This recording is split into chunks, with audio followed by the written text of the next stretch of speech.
जिन्हें हर भारत का धर्मावलंबी, सनातन धर्मावलंबी जीवन का मंत्र मान करके बड़ी पवित्रता के साथ, बड़े आदर भाव के साथ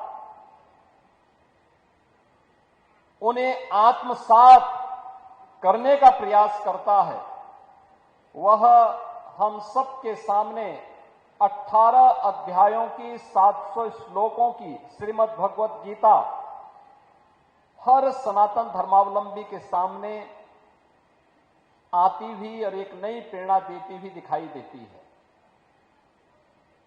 और जैसा यहां पे पूज्य स्वामी परमात्मानंद गिरि जी महाराज ने कहा था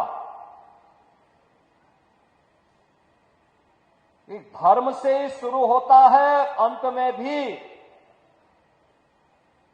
उसी मर्म के साथ वह अपना विराम भी लेती है। यानी शुरुआत और अंत को भी जोड़े तो अपने आप में धर्म मानती है।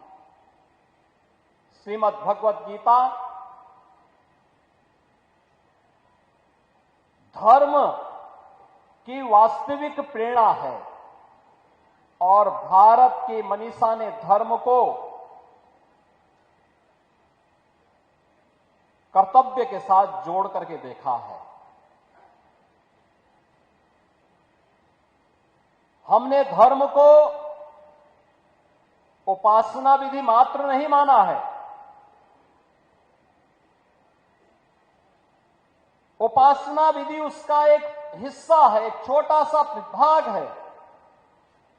वह हर व्यक्ति अपने अनुसार, अपनी आस्था के अनुरूप, अपने पंथ, अपने संप्रदाय, अपने उपासना विधि के अनुरूप अपने आप को, अपनी आस्था को तय कर लेता है। लेकिन मुख्य रूप से धर्म हमारे यहां जीवन जीने की एक कला है और इसे ही हमने वे ऑफ लाइफ के रूप में कहा है। और वे ऑफ लाइफ यही है श्रीमद् भगवत गीता, जो भगवान की दिव्य वाणी है, जिसके महोत्सव के साथ आज हम सबको जुड़ने का अवसर प्राप्त हो रहा है। याद करिए, जब पहला श्लोक आता है, धर्म क्षेत्रे कुरुक्षेत्रे समवेता युत्सव,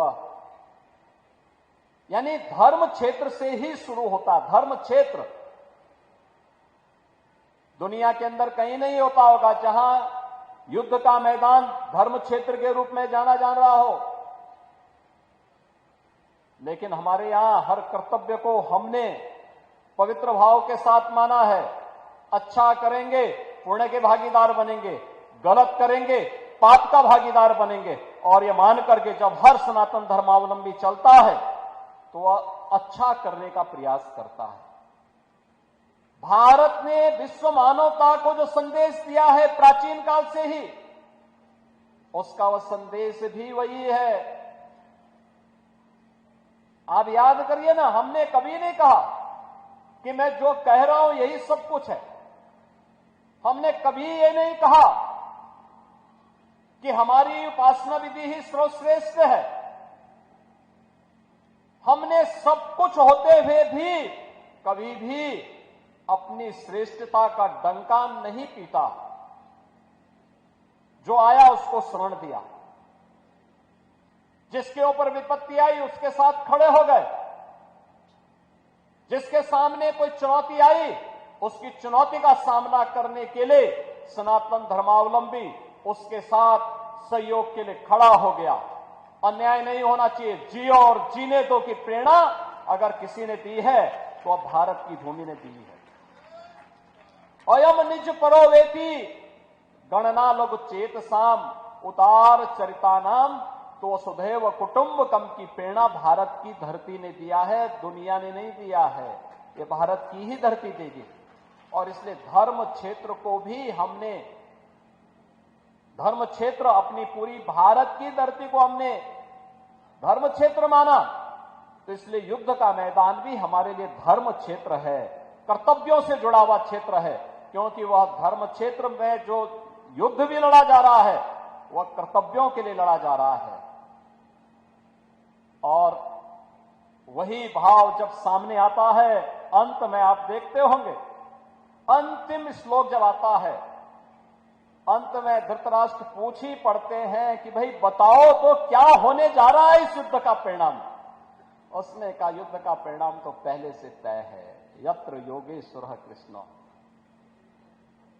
यत्र पार्थो धनुर्धर तत्र श्री विजया भूतिर ध्रुवार नीतिर मतिर मम। यानी परिणाम तय है और जो हम मानते रहे हैं, यतो धर्मस्ततो जया। जहां धर्म होगा, जहां कर्तव्य होगा, वही जय होनी है। उसके इतर कुछ नहीं हो सकता, कुछ नहीं हो सकता। किसी को कोई गरूर नहीं पालना चाहिए कि अधर्म के मार्ग पर चले और विजय हो जाए। कभी नहीं, कभी नहीं हो सकता। और यह भारत की सनातन धर्म की परंपरा है। ये प्रकृति का अटूट नियम है।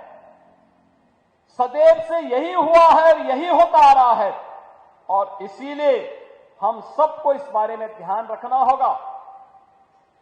इसी के लिए भगवान ने कहा, याद करना, आज के समय के लिए मैं वे दो उदाहरण आप सबके सामने जरूर रखना चाहूंगा। जो उन्होंने कहा, स्वधर्मे निधनम श्रेय पर धर्मो भयावह। यानी अपने धर्म पर चल करके, अपने कर्तव्य पर चल करके मृत्यु को वर्ण करना यह श्रेयस्कर है। लेकिन अपने स्वार्थ के लिए अपने कर्तव्य से च्युत होना, यह तो महान पतन का कारण बन जाएगा। और ये कभी भी धोखे में मत करना, कभी मत करना। हमसे जुड़े रहने के लिए हमारे YouTube चैनल को सब्सक्राइब करें और नई वीडियो की नोटिफिकेशन के लिए बेल आइकॉन को दबाएं। अगर आप ये वीडियो Facebook पर देख रहे हैं तो लाइक जरूर करें और ज्यादा से ज्यादा शेयर करें। धन्यवाद।